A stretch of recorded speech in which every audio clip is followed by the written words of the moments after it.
Well, the good news is that my throat is not eternally on fire anymore. The bad news is that my nose feels a little bit like Niagara Falls today, and I'm kind of just dealing with that.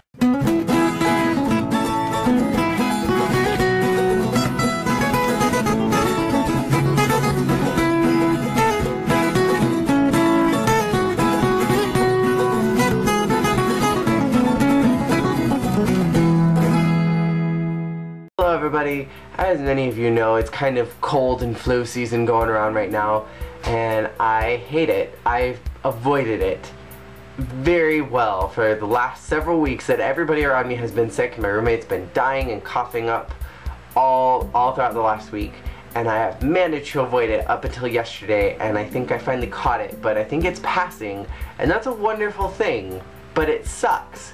Because I hate being even slightly sick. I have a very strong immune system, and so I don't get sick very often, but when I do, it's really bad. And so I'm hoping that this is not the big one this year. I only get like sick once a year, and it's always terrible.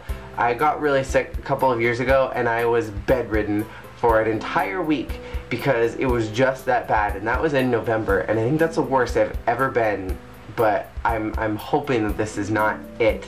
It has been super warm lately, and I think it's just kind of like boiling up all of the gross things that are naturally like occurring in our bodies and making us ill and disgusting. And I know this is like a really gross thing to talk about, but I've heard that this happens to girls too, and so I can kind of like equate it to that in some way, is when it gets really hot for guys, it's gross, but again, like our balls like stick to the inside of our thighs, and it's very uncomfortable, and I've heard that happens to girls with your boobs when it gets really warm. And the only reason why I'm thinking about that is because like it's been so hot and gross and disgusting that like I feel like people are like going and like adjusting themselves and then like touching things, and that's why like people are getting more sick, because like we're touching our bodily fluids and passing them on to people. Granted, I am really obsessed with cleanliness and I wash my hands obsessively, so I'm not the cause of these problems, but other people are, I think, and I think that's why a big portion of why people are getting so sick, because like people are gross and like they adjust themselves in the middle of public, and it's like then they go and they touch doors, and then they like handle food, and then they pass money on to people, and then they like sneeze on things, and it's just nasty. Like, it's gross. Something else that I want to talk about today is I have recently had a near-death experience, and it was really interesting actually, and it's kind of funny to think about it now. I was driving, and this van is like kind of swerving throughout the road, and it's a busy day, like there's a lot of people driving, and this van is like almost hitting people and almost crashed into me once or twice, and like swerved around me, swerved around the person next to him, and like sped in front of me. And I realized after they had gotten in front of me that this van belonged to a unnamed insurance company, and it just made me kind of giggle in the moment that like, what if they actually like hit me or hit somebody else? And they were driving so fast on this road, and it just made me giggle because it's like, what if they actually hit somebody, and what if they actually like caused an accident and a huge crash? Like what did they do at that point? Does like the representative get out and be like, hey, I'm gonna go ahead and I'm gonna pay your deductible, and I'm gonna pay for the insurance, and by the way, if you switch over, I'm gonna give you a great quote, and I'll really make it worth your while to switch over? Like, what happens in that situation? Like, what does the insurance company even do? Like, I'm sorry, our insurance company smashed into your car and caused all the damage. We'll fix it for you. Like, really? It just made me giggle. Speaking of dying and thinking about death, I think it's so funny that all of the old people work at H&R Block and like at similar tax places. I had to go get my taxes done a little while back, and I have not been able to complete them because I'm still trying to get my finances together so that I can pay for it, because for some reason I made a lot more this year, but I don't owe in taxes, but I ended up with a different kind of form, and so it's costing me a lot more money. And so I went in, and the first time I had this very polite, you know, older woman, and she was really sweet, very nice, and I had to stop in the middle of it because we found some things that may have needed to be fixed, and so I had to leave and like come back another day, and I ended up coming back with another gentleman, and he was much older, and like everybody in this office, with the exception of the receptionist, are so much older. And I think it's so funny that people, when they get old and they're like at that point where they don't want to retire but they want to keep working, they either work at a tax place or they work at Walmart as a greeter. And it's so funny to me, and I wonder what kind of old person I'm going to be. Am I going to be the Walmart person, or am I going to be the tax person when I get older? It really makes me curious on what I'm going to do. But what I would like to do sometime in the near future is I have been working on another book, and this book is called Wet. And after this talk with Summer and sweaty balls and boobs, like, it really doesn't sound that great.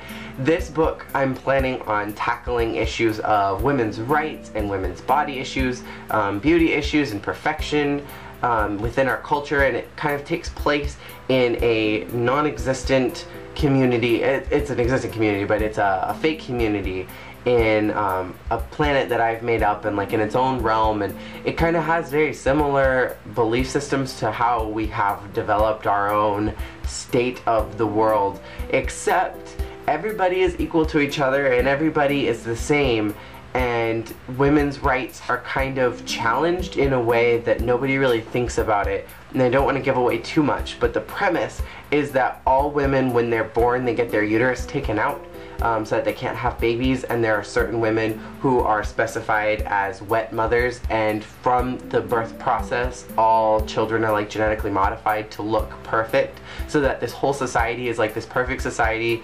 and nobody can really get pregnant unless they are a wet mother. And the reason for this is because it's kind of like women are always blamed, like, you're the one that caused the rape, you're the one that got pregnant, you're the one that did this. And so it's kind of like tackling that issue, and that hard-hitting issue of like women being constantly blamed for things, that it's just like, okay, well, we're just gonna penalize you in general. And I kind of want to like tackle that and really like make a statement, because I think I want to work on being more of that kind of writer. Not necessarily social justice, because people that are like that really make me uncomfortable, that are like so in your face and like bam bam bam, this is how it is, and like this is how it shouldn't be, and this is how it should be, and like I don't want to do that, but I want to like subtly talk about issues that I think are prevalent in the world, that need to be discussed, that don't get discussed enough. And the last thing that I want to talk about today is usually for Fridays, it's Goach, but I think I'm kind of rearranging some of the stuff on my channel, and themes that I had before may not necessarily carry on for the future. I also may not be doing as many videos. It's all like, it's just gonna be a thing that I'm gonna have to see if I actually want to do it this way. I am just kind of reorganizing, but I would like to answer a question that I got from last week, and that came from here, and that was talking about love and what does love feel like. And what I wanted to just bring up on this is that there are several types of love. There is no one uniform love. I think the kind of love that is being talked about here is true love, and true love to me is one of the most pure, wonderful things you could ever feel, and you totally know when you're in love with someone, because you are willing to do anything for that person, and you are willing to go any length to help that person, that if that person were about to be hit by a car, you would jump in the way and shove them out. And there is another kind of love, and that's kind of sexual love and lustful love, and you totally know when that's the case, because you want nothing more than to jump on that person and have your way with them.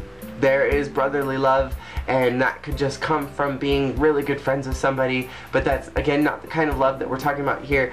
But I think that true love really encompasses every single type of love, that you want to be that person's companion, that you want to be there for them through the bad and the good and through everything, and that is where the brotherly love comes in, or sisterly love. And then the passionate sexual love and deep intimate love, that you would be willing to share your entire life with that person. I think that being in love is something that you could never mistake, but it's something that you shouldn't rush. And if you don't feel love for somebody, don't try to force it, because forcing love onto somebody else is the worst thing that you can do for them and for yourself, because you are going to end up being the one that's going to be hurting in the long run. And that is what I wanted to talk about. As far as that is concerned, I think I've pretty much talked about everything that I wanted to say today, and I think I pretty much talked your ear off. So thank you so much for listening to me, and hopefully I will see you guys again tomorrow. I'm, again, thinking and considering everything that I would like to do with this channel. And I know this is like a constant thing for those of you who have been with me for this whole journey. I've done that constantly where I'm like, okay, I'm gonna do this, and then no, I'm gonna do this, and then I'm gonna decide I'm gonna do this. So this is just kind of one of those other phases in my YouTube channel life, and we'll see where everything goes. And I will see you guys all maybe again tomorrow, but I will definitely see you guys again on Monday. I'm thinking I'll probably see you guys again tomorrow, so I would not get your hopes not up. That didn't make any sense. I would get your hopes set on the possibility of me returning tomorrow as a strong 87.3% chance of non-cloudiness. That is my metaphor. I'll see you guys tomorrow. Peace out. You take a mouse.